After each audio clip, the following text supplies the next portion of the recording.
100 दिन का दम, अपराधी बेदम, बुलडोजर का डर, माफिया का सरेंडर, एक एक पत्थर का बराबर हिसाब, कानून व्यवस्था का डबल डोज इलाज।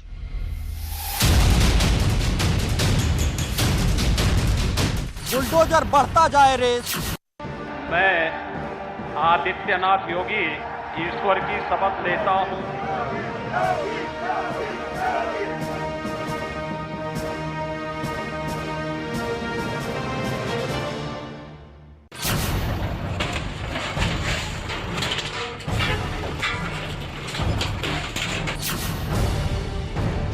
गरीब की झोपड़ी पे आपका बुलडोजर नहीं चलना चाहिए।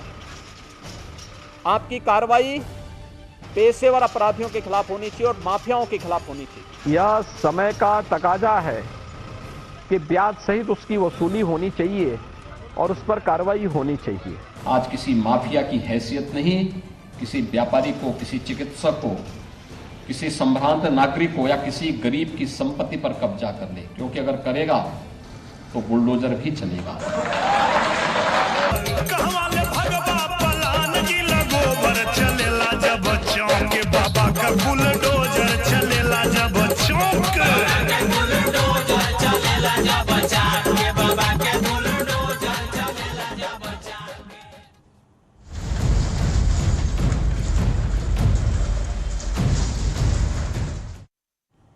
बुलडोजर बढ़ता जाए रे, एक एक पत्थर का बराबर हिसाब।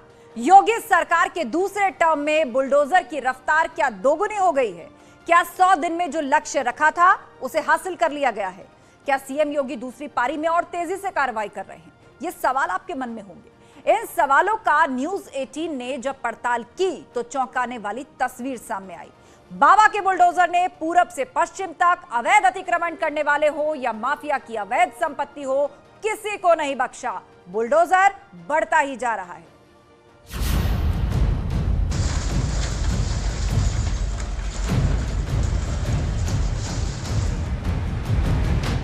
योगी सरकार 2.0, माफिया और बुलडोजर, अन्याय के खिलाफ, अपराध के खिलाफ और अतिक्रमण के खिलाफ बुलडोजर वाला एक्शन।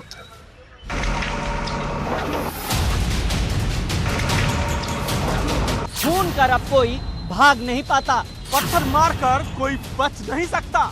गरीबों की जमीन हड़पने वाले अब डरते हैं, गुनाह करने वाले अब डर से सरेंडर करते हैं। क्योंकि जब बुलडोजर बोलता है, जब बुलडोजर चलता है तो किसी और की नहीं चलती।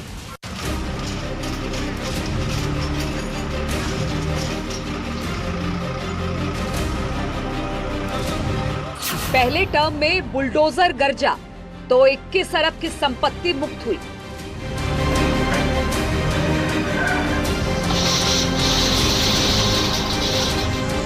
माफियाओं ने 2100 करोड़ से ज्यादा की संपत्ति पर अवैध कब्जा कर लिया था।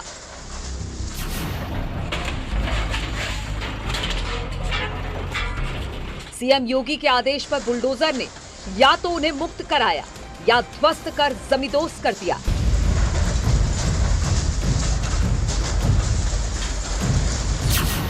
योगी सरकार 2.0 में भी बुलडोजर चलता जा रहा है।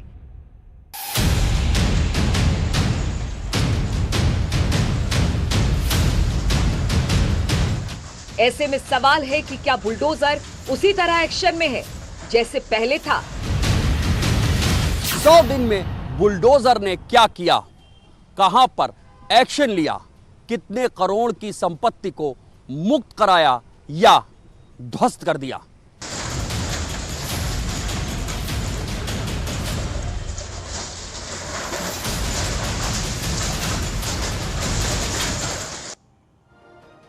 तो बुलडोजर कार्रवाई की वजह से पहले टर्म में सीएम योगी को बाबा बुलडोजर कहा गया।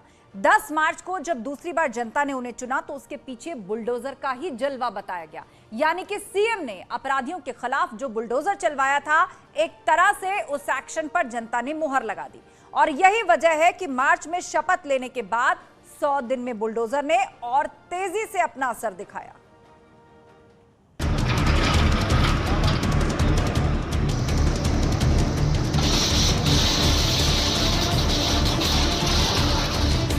25 मार्च 2022 को योगी आदित्यनाथ ने पूर्ण बहुमत के साथ दोबारा सरकार बनाई।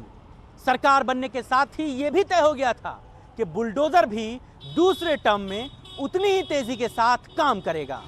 सीएम योगी का सबसे बड़ा संकल्प यूपी में अपराध खत्म करना है। इसलिए इस दिशा में योगी के बुलडोजर की रफ्तार 25 मार्च 2022 से काफी तेज दिखी। मुख्यमंत्री योगी आदित्यनाथ ने अपने पहले टर्म में पश्चिम के माफिया बदन सिंह बद्दो, वहीं पूर्वांचल के माफिया मुख्तार अंसारी, अतीक अहमद, विजय मिश्रा समेत तमाम माफियाओं को पूर्वांचल से पश्चिमांचल तक उनकी अवैध संपत्तियों पर बुलडोजर भी चलाए। लेकिन इन अपराधियों के पास इतनी अवैध कमाई और संपत्ति है कि एक टर्म में सिर्फ इनकी कमर टूटी, दूसरी पारी में बुलडोजर पूरी तरह से इनके अवैध निर्माण को खत्म करने में जुटा है। गैंगस्टर एक्ट में ये व्यवस्था दी गई है कि यदि क्राइम की दुनिया से कोई भी जो है पैसा कमाता है, भवन खरीदता है, गाड़ी खरीदता है, सामान खरीदता है, ऐसी सभी चीज़ों को क्राइम की दुनिया से जो उसने कमाया है उसको जब्त करने का अधिकार राज्य सरकार को है। गैंगस्टर एक्ट का ही इस्तेमाल कर सरकार पिछले 5 साल से माफिया और अवैध अतिक्रमण करने वालों के खिलाफ कार्रवाई कर रही है। अब सवाल यह है कि 25 मार्च से अब तक कहां-कहां बुलडोजर चलाए गए और वो कौन-कौन से अपराधी हैं जिनके अवैध संपत्तियों पर बाबा ने बुलडोजर चलाकर उन्हें ध्वस्त कर दिया। 25 मार्च के बाद सबसे पहले कुख्यात माफिया अतीक अहमद, मुख्तार अंसारी और उसके सहयोगियों और दूसरे चिन्हित माफियाओं की 69 करोड़ 31 लाख की अवैध संपत्ति या तो जब्त कर ली गई या फिर ध्वस्त। 1 जनवरी 2022 से 31 मार्च 2022 तक गैंगस्टर एक्ट के तहत 870 मामले दर्ज किए गए। 128 करोड़ की संपत्ति गैंगस्टर के तहत जब्त की गई। 28 मार्च को प्रयागराज में बाहुबली पूर्व सांसद अतीक अहमद के पुश्तैनी मकान पर बुलडोजर चला और अवैध संपत्ति गिरा दी गई। तो वहीं 30 मार्च को लखनऊ के हजरतगंज इलाके में बसपा नेता फहद के अपार्टमेंट पर भी बुलडोजर चलाकर प्रशासन ने अवैध निर्माण को तोड़ दिया। इस साल 2 से 22 अप्रैल के बीच 131 पुलिस मुठभेड़ में एक अभियुक्त की मौत, 116 अपराधी घायल और 258 अपराधियों को गिरफ्तार किया गया। 3 अप्रैल 2022 को लखनऊ में मनीष गुप्ता हत्याकांड केस में तिहाड़ जेल में बंद आरोपी पुलिस इंस्पेक्टर जगत नारायण सिंह के मकान पर बुलडोजर चला। 6 अप्रैल 2022 को पूर्व मंत्री हाजी याकूब कुरैशी के अवैध माई सिटी हॉस्पिटल को सील कर दिया गया। 6 अप्रैल 2022 को कैराना से समाजवादी पार्टी के विधायक नाहिद हसन के चचा की अवैध संपत्तियों पर योगी सरकार का बुलडोजर चला और ठीक इसके बाद उत्तर प्रदेश के कई सारे इलाकों में माफिया जबरदस्त तरीके से दहशत में आ गए। इसी दौरान माफिया ध्रुव कुमार उर्फ कुंटू सिंह और मुनीर को कारावास हुई तो सरकार ने ध्रुव कुमार की लगभग 40 लाख की अवैध संपत्ति जब्त कर ली। 7 अप्रैल को यूपी में 6 जगह बुलडोजर गरजे। बरेली, प्रतापगढ़, आगरा, आजमगढ़, गोंडा और महोबा में बुलडोजर गरजे। बरेली के भोजीपुरा सीट से समाजवादी पार्टी के विधायक शहजील इस्लाम के पेट्रोल पंप पर बुलडोजर चला, सिर्फ मशीनें ही छोड़ी गयी। बरेली विकास प्राधिकरण के अफसरों का कहना था कि बिना नक्शा पास कराए पेट्रोल पंप बनाया गया था, इसलिए कार्रवाई की गई। सीएम योगी के शपथ लेने के कुछ दिन बाद समाजवादी पार्टी के विधायक शहजील ने एक पब्लिक मीटिंग में सीएम योगी का नाम लेकर कहा था कि यदि सदन में उन्होंने कोई अपशब्द बोला तो उनकी बंदूक से धुआं नहीं गोली निकलेगी। लेकिन जब एसपी विधायक शहजील के पेट्रोल पंप पर बुलडोजर चला तो आवाज नहीं निकली क्योंकि अवैध तरीके से पेट्रोल पंप बनाने का आरोप था। बाबा का बुलडोजर तेजी से आगे बढ़ा और अवैध संपत्तियों को गिराते हुए कानून का राज कायम करने में अपनी भूमिका निभाता रहा। 13 अप्रैल को पहले से चिन्हित माफिया अतीक अहमद की 5 संपत्तियों को जब्त कर लिया गया है, जिसकी अनुमानित कीमत 5 करोड़ रुपए थी। अतीक अहमद की अवैध संपत्तियों के साथ अप्रैल 2022 में ही माफिया मुख्तार अंसारी की 3 करोड़ 50 लाख की बेनामी भू संपत्ति को भी जब्त कर लिया गया।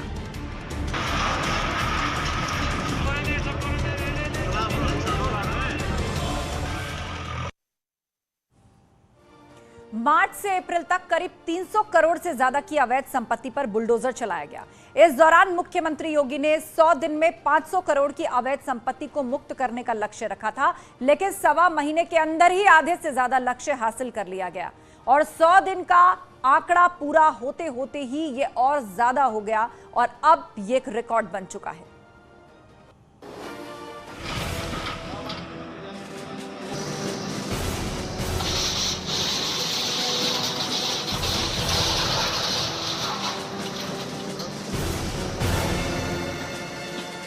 वर्ष 2017 में योगी आदित्यनाथ पहली बार मुख्यमंत्री बने, लेकिन बुलडोजर का इस्तेमाल अगस्त 2018 में शुरू किया और अतीक की बनाई अवैध कॉलोनी पर बुलडोजर चलवा दिया।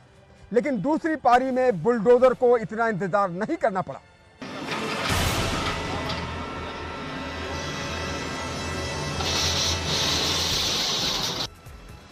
अगस्त 2018 में बुलडोजर प्रयागराज से चला।